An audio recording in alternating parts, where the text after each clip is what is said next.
tarde, irmãos. Hoje é o dia 2 de janeiro de 2022.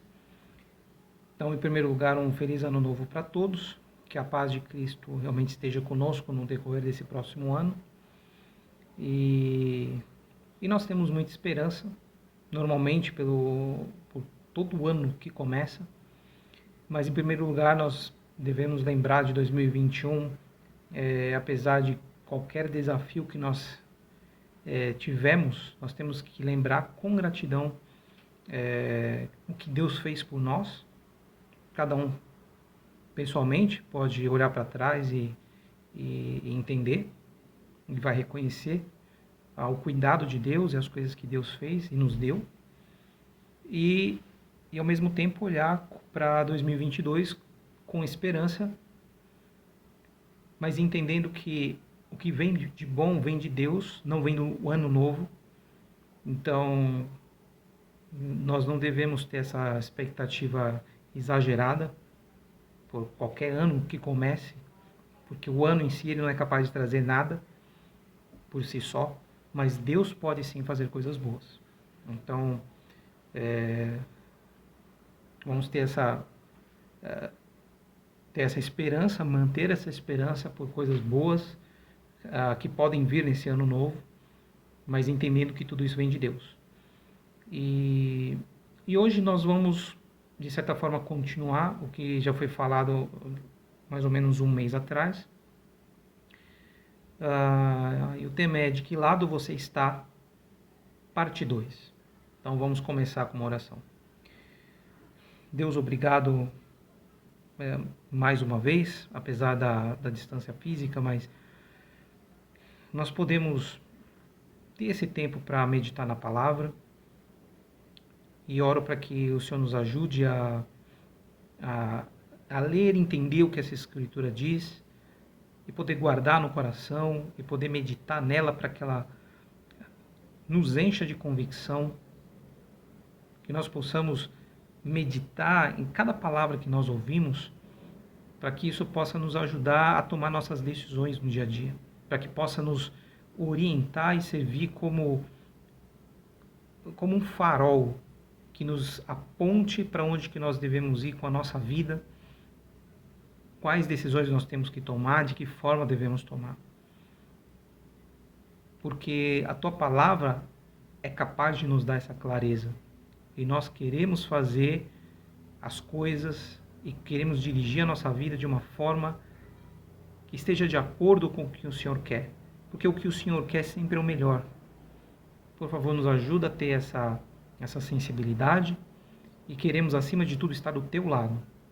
E não só ao Seu lado e ter a sensação da Sua presença, mas também entender que, conforme nós vivemos, nós estamos andando na Sua direção e trabalhando junto com o Senhor, do Seu lado, e não tentando ir para outro lado de acordo com a nossa própria vontade. Eu te peço por isso. Por favor, nos ajuda agora a nos concentrar na Tua palavra. Eu te peço por isso em nome de Jesus. Amém. Então, agora nós vamos ler duas escrituras que, de certa forma, parecem ser relativamente conhecidas. E por algum tempo, eu acho que até hoje, elas me fazem pensar que é muito fácil nós encontrarmos contradições, até mesmo nas palavras de Jesus. Ou seja, nós podemos pensar que Jesus fala uma coisa em um lugar e outra coisa em outro lugar, que ele é capaz de se contrariar. Então, o que nós vamos ler hoje, nós vamos começar lendo talvez a mais conhecida dessas duas escrituras, que está lá em Marcos capítulo 9, entre os versículos 38 e 40. Então, Marcos capítulo 9, a partir do versículo 38, a Bíblia fala assim, sobre alguns discípulos de Jesus que estavam com ele, e eles disseram assim: Mestre, disse João, vimos um homem expulsando demônios em teu nome e procuramos impedi-lo, porque ele não era um dos nossos.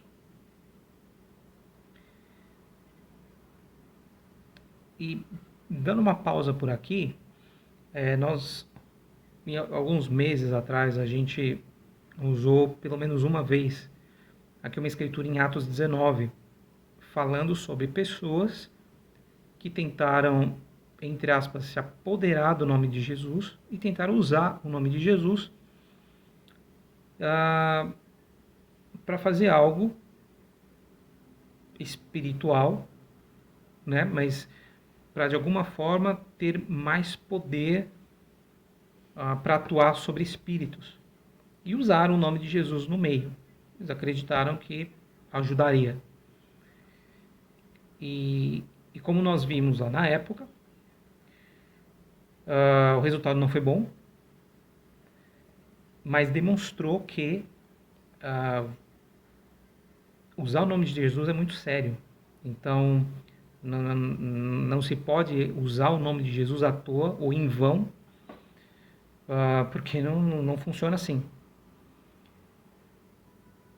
Só que aqui os próprios discípulos começaram a se queixar com o próprio Jesus, dizendo que tinha alguém por aí fazendo coisas e usando o nome de Jesus, só que não estava no meio deles. Então eles acreditaram que quem acreditava em Jesus deveria andar junto fisicamente com Jesus também. E de certa forma parece bastante lógico. Então, quer dizer, eles chegaram para Jesus e explicaram: olha, não só a gente não gostou, como a gente tomou a iniciativa de ir lá e falar: não, vocês não podem, vocês não têm o direito. Vocês não podem usar o nome de Jesus, porque a gente sim anda com ele. Então vocês estão andando aí por aí à toa, por qualquer lugar, e estão usando o nome de Jesus aí, sem autorização? Acha que é simples assim? E aí a gente tem que levar em conta, sim, o que está lá em Atos 19. Porque naquele caso, os homens foram castigados. Eles tomaram uma surra de um homem que tinha demônios, porque os próprios demônios entenderam. A gente conhece Paulo, a gente conhece Jesus, mas vocês não. Quem vocês pensam que são para tentar me expulsar de dentro desse homem? E eles tomaram uma surra de um homem só. Só que aqui vamos ver o que Jesus fala, né? No versículo 39, Jesus falou: não o impeçam. Opa, surpresa, né?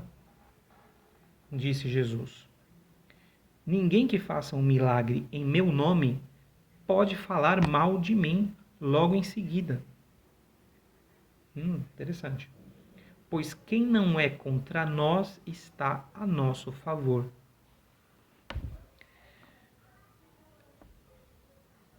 Então, o que a gente entende daqui? Bom, é possível se entender muitas coisas, né? Mas a gente vai fazer um pequeno resumo aqui. Então, primeiro, Jesus falou: não é para impedir. Simplesmente assim. Se alguém usa o meu nome, agora tem que impedir, porque só os 12 apóstolos aqui podem usar. Não. Não é assim. Então, Jesus deixou isso claro. E o que mais ele diz? Ninguém que faça um milagre em meu nome, ou seja, tem alguém publicamente fazendo algo, quando a gente considera um milagre, não é um milagre ruim, né? É um milagre bom. Normalmente as pessoas, quando falam em milagres, é algo bom. Então, muito bom. Então, alguém estava fazendo algo bom, que era um milagre, e usando o nome de Jesus junto. Muito bom. E aí Jesus falou: quem faz isso não vai falar de mal de mim logo em seguida. Quer dizer, ou seja, estão usando o meu nome para algo bom e eles não vão me ofender logo em seguida. Então eles não estão usando o meu nome à toa. Essas pessoas, elas aparentemente não só acreditam em mim, como vivem publicamente anunciando o meu nome. Então essa pessoa não precisa de uma autorização por escrito minha e não precisa da minha supervisão. Porque essa pessoa tem uma fé própria, aparenta ter, né? uma fé própria. E ela está indo lá, e ela quer fazer o bem e está usando o meu nome. Então, não precisa da minha autorização, não precisa andar conosco, e nem vocês precisam ir lá e dar autorização para eles. Ninguém precisa. E aí Jesus termina falando, pois quem não é contra nós está a nosso favor. E aí esse versículo, bastante interessante, né, no final, quem não é contra nós está a nosso favor. Né? Então você elimina, ao mesmo tempo em que você ainda continua dividindo, e Jesus está fazendo isso, né? Ele está dividindo as pessoas em dois grupos, porque ele faz isso, ele divide. Só que uma parte delas está contra Jesus claramente, e só que tem uma parte que está a favor. E Jesus diz, quem não está contra, quem não está atuando contra nós, está a nosso favor. Ou seja, esse homem, eles não estavam lá fazendo milagres e ao mesmo tempo tentando destruir o nome de Jesus. Muito pelo contrário. Eles estavam usando o nome de Jesus e eles estavam trabalhando para fazer algo bom em nome de Jesus. Então Jesus deixou claro, olha, eu não quero estrutura nenhuma aqui nesse mundo. Não tem ninguém aqui vai ter direito autoral sobre mim ou sobre o meu nome. Quem quiser fazer a vontade de Deus, faça. Então esses homens, pela vida deles, de alguma forma eles demonstravam uma fidelidade a Jesus e, portanto, Jesus falou, não, eles têm que se sentir à vontade para continuar fazendo isso. Que eles continuem o trabalho deles, não impeçam. Não atrapalhem o trabalho deles. Embora Jesus dê essa liberdade, como ele realmente deu, né, e essa é uma parte muito importante de se entender dessa escritura, que ninguém tem privilégio sobre o nome de Jesus, exclusividade, não existe isso. Então uma igreja, qualquer tipo de igreja, não tem exclusividade sobre o nome de Jesus. Jesus não está preso ou amarrado dentro de uma igreja, pior ainda, de um templo. Não está. Então isso é uma coisa que nós precisamos entender. E isso é muito importante. Por outro lado, nós temos que tomar o cuidado de não entender essa escritura, como sendo tanto faz o que você faça, desde que o nome de Jesus esteja no meio, tudo está valendo, e aí tanto faz. É você lá, eu aqui, cada um na sua, mas de alguma forma estão todos ligados em nome de Jesus. E esse é o cuidado que nós precisamos tomar. E para ilustrar um pouco melhor, nós vamos ver uma outra escritura, a segunda de hoje. Em Mateus capítulo 12, no versículo 30. É um versículo que, se você vê de forma superficial, você vai possivelmente achar que Jesus está se contradizendo. Ele está falando o contrário. Quando, na verdade, as duas escrituras dizem a mesma coisa, de formas diferentes. Mateus 12, versículo 30. Então, olha o que Jesus fala. Aquele que não está comigo está contra mim. Curioso, não? Aquele que não está comigo está contra mim. E aquele que comigo não ajunta, espalha. Então, se a gente tiver essa escritura, aquele que não está comigo, bom, já se aplicaria de imediato para aquele homem da outra escritura, se a gente estivesse falando alguma coisa de forma física. Então, o grupo de Jesus, as pessoas que se juntam com ele e que andam com ele. O outro estava em outro lugar e por um acaso se encontraram. Então, se a gente estivesse falando fisicamente, essa escritura serviria para ele. Então, Jesus estaria falando, ele não anda comigo, então ele está contra mim. Então, ou Jesus está se contradizendo, ou Jesus não está falando de pessoas andando juntas fisicamente. Mas o que ele está querendo dizer? A chave daqui é o que ele fala na segunda parte. Aquele que comigo não ajunta, espalha. E o que significa isso? Juntar, o trabalho de juntar significa que você está construindo alguma coisa. E o trabalho de construir, ele é um trabalho difícil. Você tem que ajuntar coisas e colocar numa ordem específica, uma construção. Espalhar é o contrário, você desmonta de qualquer jeito e destrói e esparrama as peças. Ou as partes. Então eu trabalho ao contrário.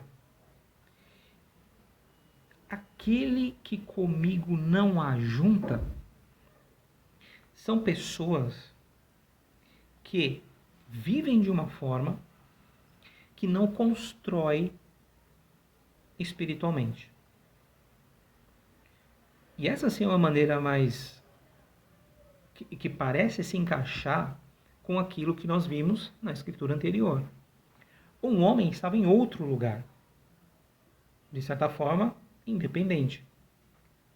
Mas ele estava usando o nome de Jesus e estava fazendo milagres. Ele estava trabalhando, ajudando as pessoas em nome de Jesus. Ele estava construindo em outro lugar. Então esse homem estava ajudando. Ele estava construindo. Ele estava ajuntando. Então faz todo sentido Jesus dizer, bom, a gente sabe que Jesus era capaz de ver as coisas. Ele não precisava ver a pessoa fazendo alguma coisa. Ele simplesmente sabia. Ele sabia dos pensamentos das pessoas. Então ele conhecia aquele homem que talvez ele nunca tinha visto fisicamente, na cara dele. Mas ele conhecia, porque ele conhecia todos. Então ele conhecia, então ele tinha autoridade para dizer, aquele homem que não anda conosco, que talvez vocês nunca ouviram, não sabem quem é, mas eu sei quem ele é. E eu sei do que ele está fazendo. Ele está trabalhando em meu nome, para mim e por mim. Então ele é dos meus, ele está juntando. Então não é à toa que Jesus fala, não impeça esse homem. E aqui nesse versículo ele diz, mas aquele que comigo não ajunta, espalha. E com esse versículo aqui, com essa frase, Jesus dá a entender uma coisa que é muito importante e muito séria. Que ele divide a humanidade entre aqueles que fazem a vontade dele e os que não fazem. E não dá para ninguém ficar neutro. Porque ele diz, quem não está ajuntando, espalha. Ou seja, se eu, você e qualquer ser humano, se pelas nossas palavras e pelas nossas atitudes nós não estamos ajuntando e fazendo alguma coisa, o que quer que seja, tem que pensar nos seus talentos e nos seus dons. Se você usa a sua capacidade e você faz alguma coisa por Deus e para Deus, você está ajudando. Você ajuda a ajuntar.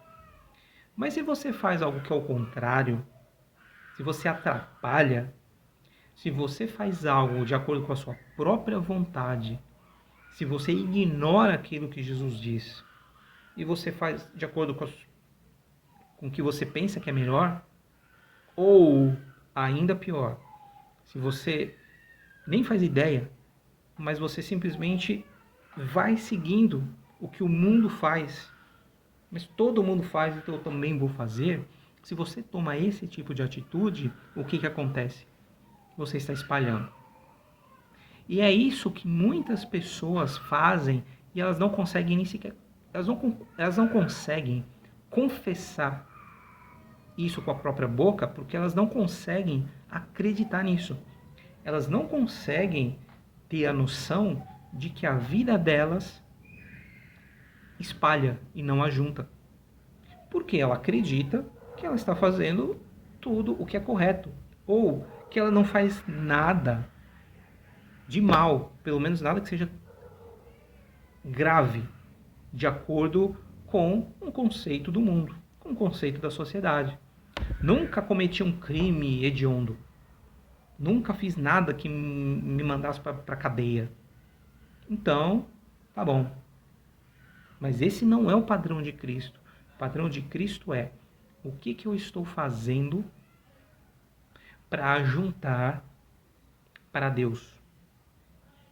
O que eu faço em nome de Jesus. Porque essa ideia de que nós estamos fazendo bem por não fazer nada de mal ou muito mal é um conceito totalmente errado. Então não existe essa justificativa de que eu faço mais o bem do que o mal, então eu acho que Deus tira a média. Não existe isso. Não existe esse conceito. Então Jesus diz: se alguém não está comigo, e aqui ele fala claramente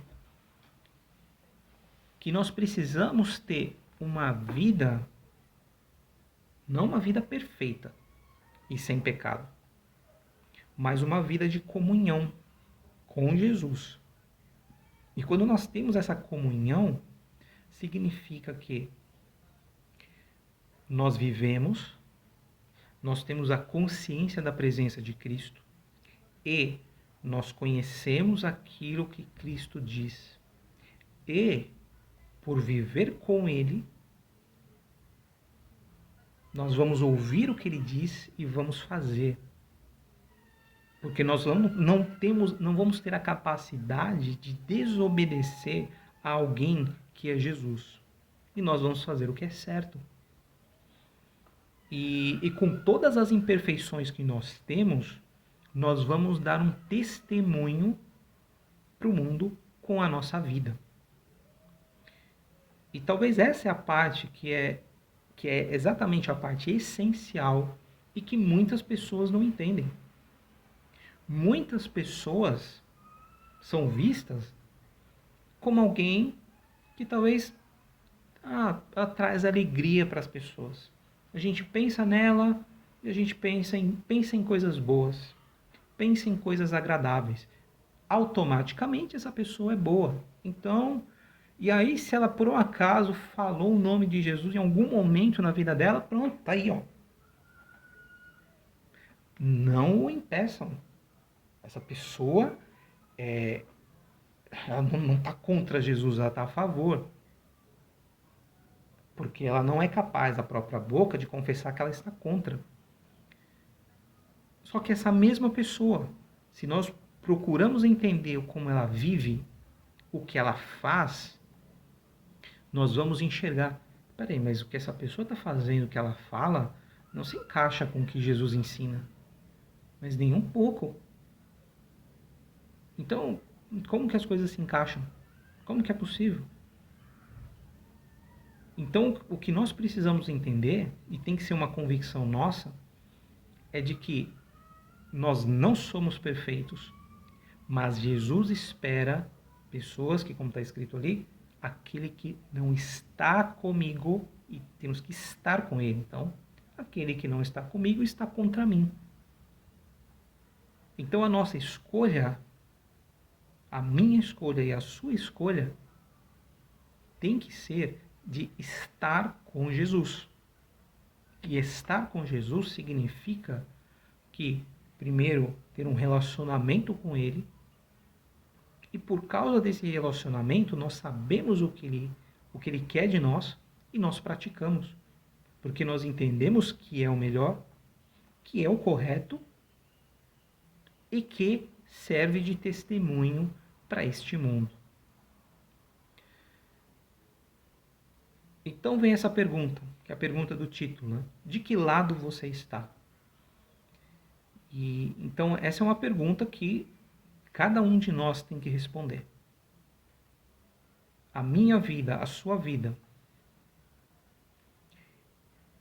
ela ajuda Jesus a juntar, e aqui também a gente fala sobre ajuntar para a vida eterna. Ou seja, estou construindo para que eu seja salvo? O que eu faço e o que eu falo me ajuda na minha salvação? E aquilo que eu faço e o que eu falo ajudam outras pessoas ao meu redor a conseguirem a salvação também? Então essa é a pergunta. Essa é a pergunta que fica para hoje. E se você acredita que a resposta é não, eu não ajunto, então o chamado de Jesus é esse. Procure saber o que ele quer. E sabendo o que ele quer, você pode fazer isso. E as coisas que ele pede estão na Bíblia. E além da Bíblia, Deus promete dar o Espírito Santo para aquele que crê. Para aquele que crê, se converte, se arrepende dos seus pecados e é batizado. E inicia uma vida com Cristo. Essa pessoa não só vai poder ler a Bíblia e entender aquilo que Jesus diz, mas também recebe o Espírito Santo para servir como uma orientação, para nos orientar nos momentos de dúvida e poder nos mostrar o que é bom e o que é mal para irmos para o caminho certo. Então esse é o chamado. A gente está começando um ano novo, mas mesmo que não estivesse, qualquer tempo é tempo para se iniciar uma vida com Cristo. Então nós vamos terminar agora. Deus, obrigado por esse tempo, obrigado por poder ter a oportunidade de ler essas escrituras. E ao mesmo tempo que essas coisas são desafiantes, nós te pedimos para que o Senhor nos ajude a compreender o que significa estar ao lado de Cristo, ser a favor dele e não contra. Eu te peço para que o Senhor nos ajude a sermos a favor dele, a entender através das Escrituras o que o Senhor deseja de nós e que possamos ter uma vida que agrade ao Senhor. Oro para cada um que está vendo isso agora, que está ouvindo essas coisas. Eu te peço para que o Senhor ajude cada um a compreender aquilo que o Senhor quer e com honestidade possa chegar a uma conclusão se está construindo, se está ajuntando com o Senhor e ajuntando com Jesus ou não. Por favor, nos dá forças para sermos pessoas que ajuntam. Por favor, nos ajuda a juntar com as nossas ações, com o nosso testemunho nesse mundo, com as nossas convicções, e que com todos os erros que nós cometemos, que o Senhor possa usar esse testemunho em favor do teu reino e que o Senhor nos ajude a sermos pessoas que não vão aceitar desculpas e acreditar que o caminho para o Senhor é simplesmente escancarado para qualquer um, de qualquer jeito. Eu te peço por isso, por favor, ajuda cada um, acompanha cada um na caminhada com o Senhor no decorrer desse ano que está começando agora. Obrigado por nos dar mais um ano e que esse ano possa ser um ano de caminhada com o Senhor acima de qualquer coisa, acima de qualquer sonho ou desejo que nós possamos ter. Eu te peço por isso, em nome de Jesus. Amém.